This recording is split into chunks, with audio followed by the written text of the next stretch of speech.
আপনারা রাস্তায় থাকেন কেন? বাপে 2 মাসের উপরে আছি। 2 মাস? 2 মাসের উপরে আছি, পরে অসুস্থ ছিল।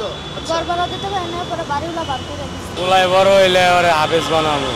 এখন আমি চাই আপনারা একটা বাসা নিয়ে সোজা কথা আবার ফ্যামিলি সহকারে গিয়ে একটা বাসায় থাকেন। এখন এইতে কি করা দরকার বা কি করলে আপনি যাইতে পারবেন বলেন?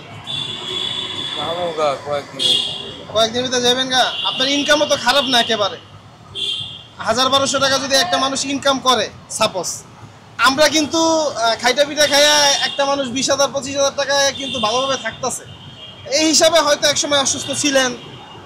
এই বাচ্চাগুলোর একটা ভবিষ্যৎ আছে, বুঝছেন না ভাইয়া? তো দেখা যায় ছোট ছোট বাচ্চাগুলো, তো এগুলো যদি একটা ভালো পরিবেশে থাকেন, আস্তে আস্তে ওরা ওই পরিবেশে বড় হইবে। রাস্তাঘাটে তো আপনারাও দেখেন কষ্ট করতেছেন, ওরাও ভবিষ্যতে এমন হইলে বিপদ না?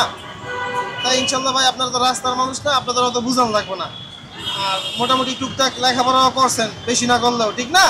তো আপনারাও ছেলে মেয়েগুলোর নিয়ে একটা ভালো জায়গায় থাকেন ইনশাল্লাহ, এটা আমার হলো ইচ্ছা। ঠিক আছে ইনশাল্লাহ। আর যদি আপনার কোনো সমস্যা হয়, ফাইন্যান্সিয়াল প্রবলেম হয় যে না আমি অ্যাডভান্স দিয়ে রুমে উঠতে পারতেছি না, মাসের ভাড়া তো চালাইতে পারবেন নাকি?